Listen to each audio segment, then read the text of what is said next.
कहा आपने घबराना नहीं है। घबराना नहीं। चोरी थी, क्या बता रही थी आप मुझे? ये बता रही थी, जो मेरे हस्बैंड है, मेरे कजन है, उन्हें 20 दिन पहले पता चला हमारी शादी। अच्छा, और उससे पहले क्या थे? भाई सब क्या देखना पड़ रहा है। उससे पहले भाई अच्छे से। पक्के वाले भाई। मुश्किल हो रहा है मुझे थोड़ा।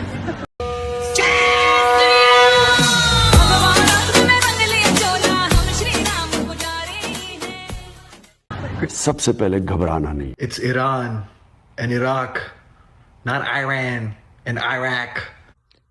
It's hip hop, not heap hop.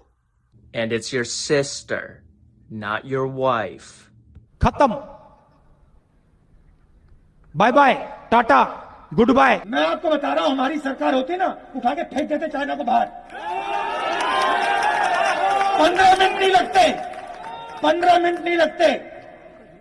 उठा के हमारी सेना, हमारी वायुसेना उठा के चाइना को 100 किलोमीटर पीछे कर देती। ला भोसड़ी के बेटे बेटे मौज कर दी, हाँ मौज कर दी, वाह बेटे वाह। अरे वाह शेर, तुम तो बड़े हैवी ड्राइवर हो भाई। सरकार है वो भी शांत रहती है, कैसे ऐसे ही चलता रहेगा क्या? सीएम को मैं गलत नहीं मान रही हूँ, क्योंकि वो अपने स्टैंड पर कायम है। वो पहले से भी, चुनाव के पहले भी वो बोला है कि हम शाहीन बाग के समर्थन में है, मतलब हम मुसलमान के साथ है। तो आज भी मुसलमान के साथ है, तो हिंदू मरने पर वो क्यों जाएगा? वो क्लियर पहले चुनाव के पहले बोल दिया था कि हम मस्जिद के जितने वो क्या इमाम है उसको हम सैलरी देंगे।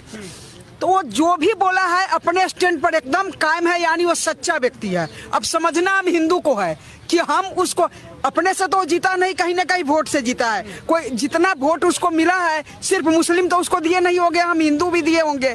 तो अब हमें समझना है कि हम उसको लाए कि नहीं लाए। बाकी मेरे नजर में वो अपने स्टैंड पर एकदम कायम है और एक अच्छा सीएम है, क्योंकि उसने जो कहा वो पूरा करके दिखा दिया।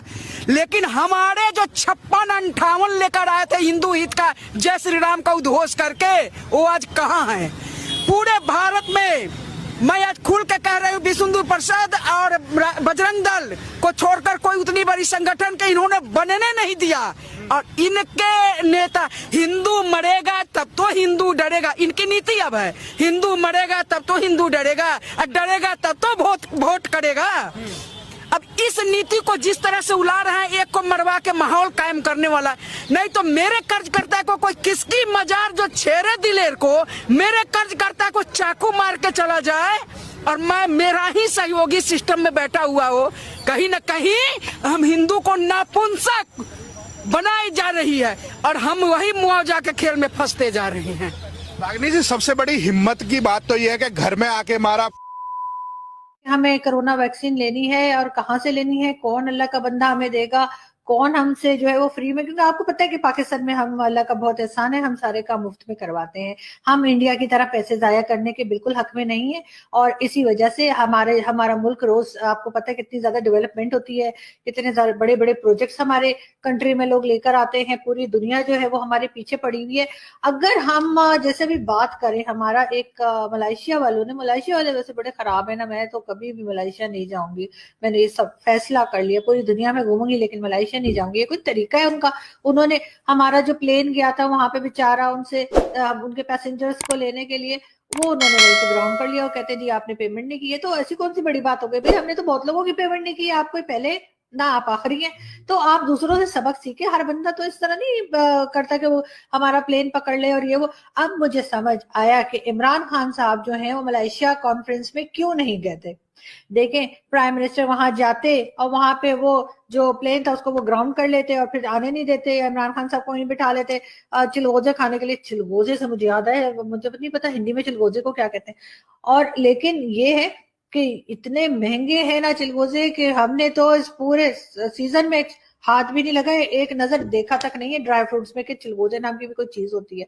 वैसे आप लोग मुझे बताइए चिलगोजे को क्या कहते हैं? वो इतने इतने से होते हैं ना, उनको छिल छिल कर बड़ी मुश्किल से खाने को मिलते हैं, लेकिन बड़े मजे के होते हैं। तो खैर, मैं कहाँ से कहाँ निकल गई।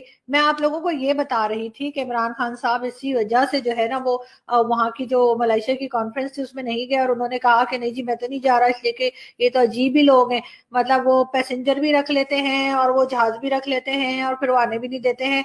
मतलब ये मोहब्बत नहीं है उनकी, ये एक सेल्फिशनेस है, एक अजीब सी हरकत है ना कि देखें पैसे नहीं दिए तो क्या हो गए, दे देंगे, कौन से भागे जा रहे हैं, कंट्री लेके कहाँ भाग जाएंगे हम लोग। लेकिन नहीं, बस कुछ लोग होते हैं इस तरह के। और अगर हम अपने जो हमारे फॉरेन मिनिस्टर साहब हैं शाह महमूद कुरैशी साहब, अगर उनसे हम पूछें कि जी शाह साहब बताइए ना भला ये मलेशिया ने क्या किया और हमारा तो प्लेन ही रोक लिया और हमें तो कहा कि जी आपने पेमेंट नहीं की है, वो जो लीज पे आपने जहाज खरीदे, तो वो आगे से पता है क्या जवाब देते हैं? वो कहते हैं भारत पूरे खित्ते में अकेला हो रहा है, भारत पूरी दुनिया में अकेला हो रहा है।